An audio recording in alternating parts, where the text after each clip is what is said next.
हे traders, आज एक ऐसी बात करते हैं जो ऑलमोस्ट हर ट्रेडर के साथ होती है। 5 मिनट चार्ट पे देखो तो मस्त बुलिश सेटअप दिख रहा है। Clean break of structure BOS, एकदम perfect fair value gap FVG, और उसके जस्ट नीचे एक सॉलिड ऑर्डर ब्लॉक। दिल खुश हो जाता है। नया ट्रेडर सोचता है, भाई ये तो टेक्स्ट बुक बाय सेटअप है यार। पोजीशन ले ली बाय की, प्राइस थोड़ा ऊपर गया, एक्साइटमेंट का लेवल स्काई पे, और फिर अचानक एक शार्प रेड कैंडल आती है और सीधा स्टॉप लॉस हंट हो जाता है। फ्रस्ट्रेशन होती है ना, लेकिन असली सवाल ये है, ऐसा क्यों होता है? क्योंकि जैसे ही आप एक ओवर चार्ट पे जाते हो, पूरा सीन बदल जाता है। वहां मार्केट एक स्ट्रॉन्ग बेयरिश ट्रेंड में चलता दिखता है। जो 5 मिनट पे आपको बुलिश ब्रेकआउट लग रहा था, वो असल में सिर्फ एक छोटा सा पुल बैक था, एक ट्रैप। 90% ट्रेडर्स यही गलती करते हैं। वो सिर्फ अपने फेवरेट लो टाइम फ्रेम पे सेटअप देखते हैं और हायर टाइम फ्रेम को बिल्कुल इग्नोर कर देते हैं। और इंस्टीट्यूशंस, वो हमेशा बड़े टाइम फ्रेम्स को फॉलो करते हैं, इसलिए हम छोटे ट्रेडर्स फंस जाते हैं। Moral of the story simple है दोस्त, ट्रेंड इज योर फ्रेंड।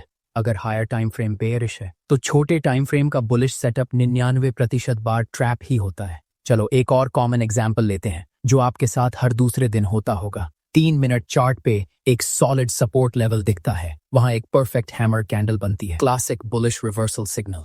आप तुरंत बाय कर लेते हो, लेकिन क्या होता है? प्राइस थोड़ा ऊपर जाता है, फिर साइडवेज घूमने लगता है। टाइम वेस्ट, कैपिटल वेस्ट, और दिमाग का भी वेस्ट। क्यों? क्योंकि अगर आप 15 मिनट चार्ट खोल के देखते तो साफ दिखता कि मार्केट एक नो ट्रेडिंग जोन में फंसा हुआ है, पूरा साइडवेज रेंज। वहां ना बायर्स जीतेंगे ना सेलर्स, सिर्फ ब्रोकर का कमीशन बनेगा। तो अब सवाल ये है, परफेक्ट टाइम फ्रेम कैसे चुने? यहाँ एक गोल्डन रूल याद रख लो, टाइम फ्रेम्स के बीच में थोड़ा गैप होना चाहिए।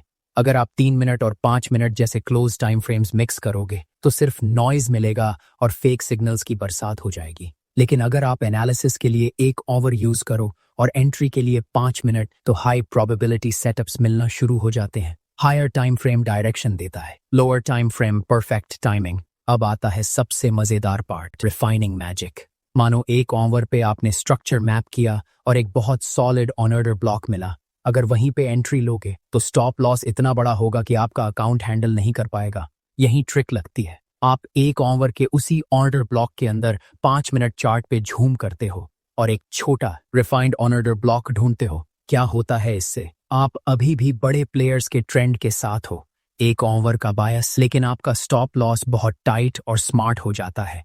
5 मिनट का मतलब मिनिमम रिस्क मैक्सिमम रिवॉर्ड। इस तरह आपका सेटअप हायर टाइम फ्रेम का होता है, लेकिन एंट्री और risk management lower time frame से रिफाइंड होता है। एक्यूरेसी बढ़ती है, ड्रॉडाउन कम होता है, और कॉन्फिडेंस स्काईरॉकेट कर जाता है। दोस्तों, मल्टी टाइम फ्रेम एनालिसिस कोई रॉकेट साइंस नहीं है, ये सिर्फ डिसिप्लिन की बात है। पहले बड़ा पिक्चर देखो, फिर छोटे में एंट्री लो।